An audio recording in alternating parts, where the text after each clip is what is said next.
नमस्कार विद्यार्थियों, मैं प्रमोद शर्मा। जैसे कि हम जनरल साइंस के टॉपिक्स में आनुवंशिकता की सीरीज हम पढ़ रहे हैं, जिसके अंदर हमने आनुवंशिकता से संबंधित विभिन्न जो फैक्ट थे उनको साथ साथ में पढ़ा। जैसे मेंडल के नियम हो गए, शब्दावली को हम चर्चा करेंगे, और जिसके अलावा एकल संकर संकरण, द्विसंकर संकरण, जीन के बारे में संरचनाएं, मेंडल के प्रयोग है, उन पे हमने चर्चा की। आज जो हम पढ़ने वाले हैं वो हम पढ़ेंगे कि गुणसूत्र की संरचना।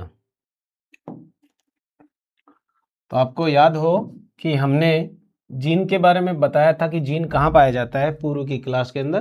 तो आज हम पढ़ेंगे वो है गुणसूत्र की संरचना। गुणसूत्र की संरचना। तो देखिए, गुणसूत्र की संरचना में बात करें तो सबसे पहले गुणसूत्र की खोज जो है, खोज ये की थी स्ट्रॉसबर्गर ने, और नाम दिया वर्णसूत्र।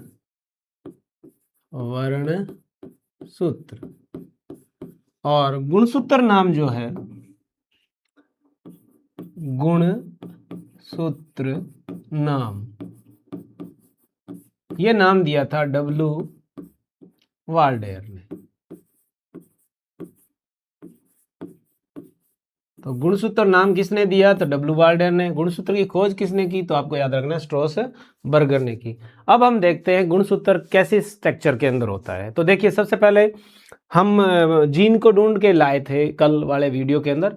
तो हमने वहां देख लिया था कि कोशिका के अंदर केंद्रक, और केंद्रक में क्रोमेटिन जाल जो होता है वो ही एक्चुअल में कोशिका विभाजन के दौरान जो है वो स्पष्ट दिखाई देता है, और इसे ही गुणसूत्र कहते हैं।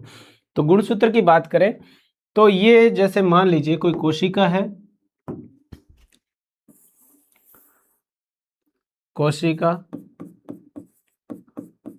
और इस कोशिका के अंदर जो है वो पाया जाता है केंद्रक, और केंद्रक के अंदर जो है पतले धागे नुमा ये संरचना पाई जाती है गुत्थी हुई। इसे कहते हैं क्रोमेटिन जाल।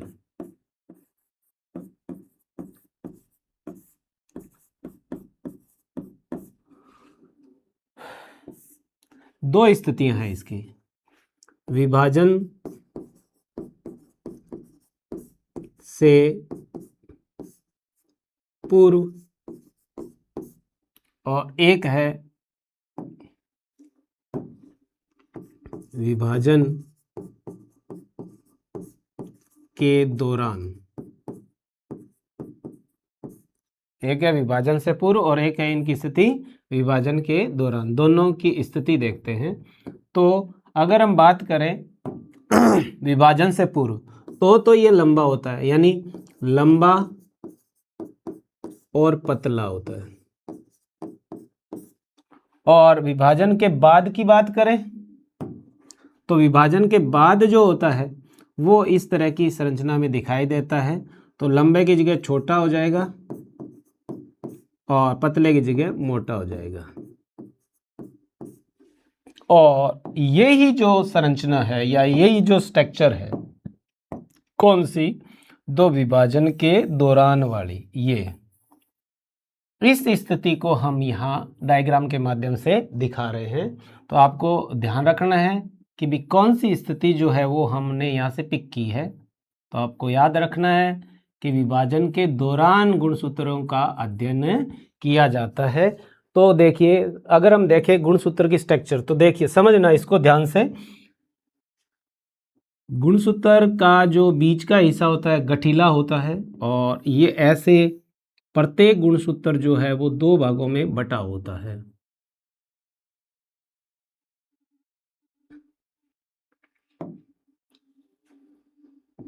ये इस तरह से संरचना लिए होता है। तो ये जो दो हिस्से आपको दिखाए हैं सामने, ये कहलाते हैं अर्ध गुणसूत्र। यह हिस्सा कौन सा है? अर्ध गुणसूत्र। और दूसरा ये हिस्सा भी अर्ध गुणसूत्र, यानी प्रत्येक गुणसूत्र जो होता है वो दो अर्ध गुणसूत्रों से मिलकर बना होता है। और गुणसूत्र का जो अंतिम हिस्सा होता है उसको कहते हैं अंतःखंड। ये जो हिस्सा होता है ये कहलाता है इसका अंतःखंड। अंतःखंड।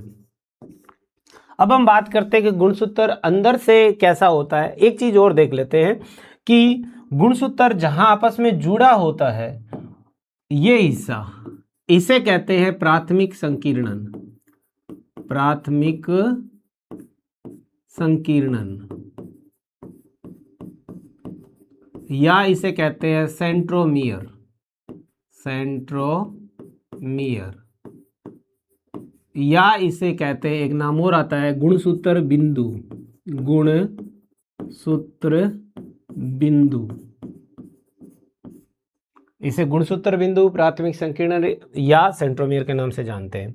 इसके बाद गुणसूत्र का जो आंतरिक भाग होता है वो देखिए, आंतरिक भाग जो होता है वो इस तरह की बनावट लिए होता है। ये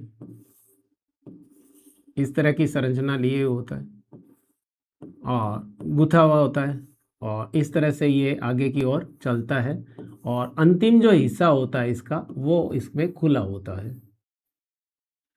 इसी तरह से अगर हम ये देखें तो कुछ गुणसूत्रों के अंदर ये संरचना पाई जाती है जो हम डायग्राम के अंदर बना रहे हैं, और वो संरचना इस तरह की है।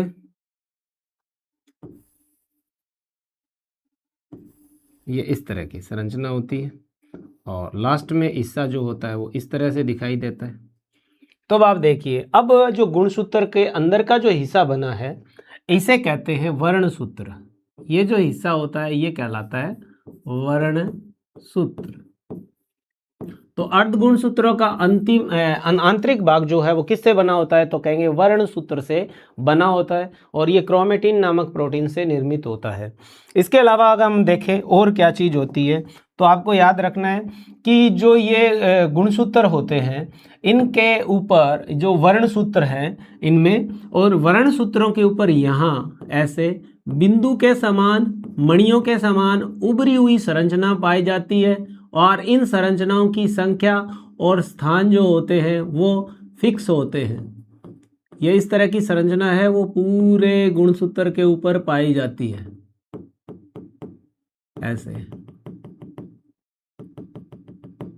प्रत्येक के ऊपर पाई जाएगी। किस पे, तो आपको याद रखना है कि ये जो संरचना है ये किस पे पाई जा रही है, ये वर्णसूत्र पर पाई जा रही है। ये इस तरह की, ये रेड कलर के अंदर जो मैं शो कर रहा हूं, ये संरचना जो होती है ये कहलाती है वर्णकणिकाएं। वर्णकणिकाएं, और वर्णकणिकाएं प्रत्येक गुणसूत्र के अंदर निश्चित होती है। इनकी संख्या और इनका स्थान दोनों चीजें ही निश्चित होती है। तो ये जो चीज संरचना है ये कहलाती है वर्णकणिकाएं। वर्णकणिकाएं, वर्णकणिकाएं जो होती है इनका स्थान व संख्या निश्चित होती है। वर्णकणिकाओं की स्थान और संख्या निश्चित होती है।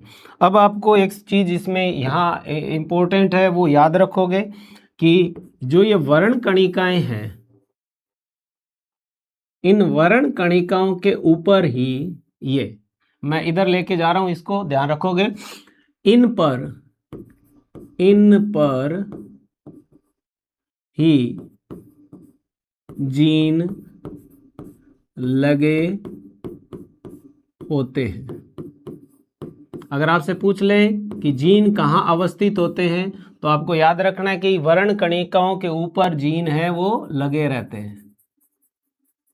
तो जीन कहाँ लगे हैं, तो आपको बता रहे हैं कि जीन जो है वो वर्ण कणिकाओं के ऊपर लगे रहते हैं। इसी तरह से अगर हम बात करें इस संरचना की, तो ये संरचना क्या होती है या क्या कहलाती है, तो ये जो होता है इसको बोलते हैं द्वितीयक संकीर्णन।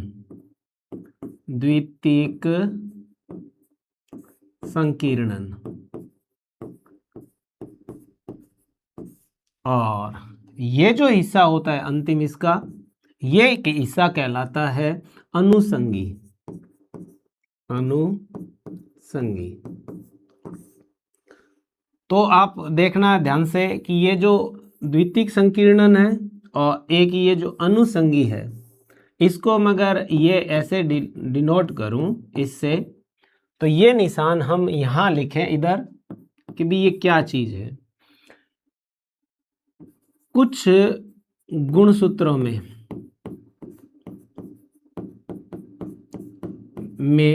ये पाए जाते हैं,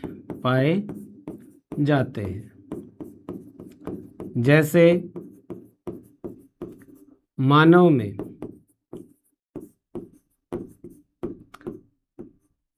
5 जोड़े, मानव में 5 जोड़े जो है वो पाए जाते हैं इनके। तो ये आपको फैक्ट याद रखना है कि कितने जोड़े जो है द्वितीयक संकीर्णन या अनुसंकी के गुणसूत्रों में होते हैं, तो 5 जोड़े होते हैं। तो ये थी गुणसूत्र की संरचना, और मैं उम्मीद करता हूँ कि ये आपको अच्छे से समझ में आया होगा गुणसूत्र क्या होता है और कहाँ होता है इस तरह से। तो अब मैं एक थोड़ा सा रिवाइज करा देता हूँ।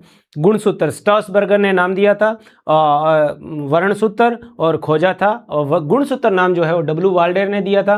कोशिका के अंदर जो केंद्रक पाया जाता है उसमें क्रोमेटिन जाल होता है, एक्चुअल में वही कोशिका विभाजन के दौरान स्पष्ट दिखाई दिया जाता है, तब उसे क्या बोलते हैं, गुणसूत्र बोलते हैं। गुणसूत्र, प्रत्येक गुणसूत्र 2 अर्ध गुणसूत्रों से मिलकर बना होता है। गुणसूत्रों, अर्ध गुणसूत्रों का आंतरिक भाग जो होता है वर्णसूत्र से बना होता है। वर्णसूत्र पर बिंदुवत उभरी हुई मणिकाओं के समान रचनाएं पाई जाती है, जिन्हें वर्ण कणिका कहते हैं। जहां दोनों अर्ध गुणसूत्र आपस में जुड़े होते हैं उसे प्राथमिक संकीर्ण सेंट्रोमेयर या गुणसूत्र बिंदु कहते हैं। कुछ गुणसूत्रों के अंदर, सभी में नहीं, कुछ गुणसूत्रों में प्राथमिक संकीर्णन के बाद वर्णसूत्र जो है वो घुंडीनुमा न होकर, जैसे इसमें दिखाया है घुंडीनुमा न होकर ये ऐसा सीधा हो जाता है, उस हिस्से को द्वितीयक संकीर्ण कहते हैं। और जिनमें द्वितीयक संकीर्णन पाया जाता है उनका वर्णसूत्र का अगला हिस्सा या लास्ट का हिस्सा जो होता है वो घुंडीनुमा बन जाता है, जिसे अनुसंगी कहते हैं। मनुष्य के अंदर जो गुणसूत्रों की संख्या पाई जाती है 2n = 46, यानी 23 जोड़े। उन 23 जोड़ों में से 5 जोड़ों के अंदर द्वितीयक संकीर्णन और अनुसंगी पाया जाता है। तो इस तरह से मैं उम्मीद करता हूं कि ये आपको समझ में आएगा। तो यही गुणसूत्र की संरचना थी। Thank you.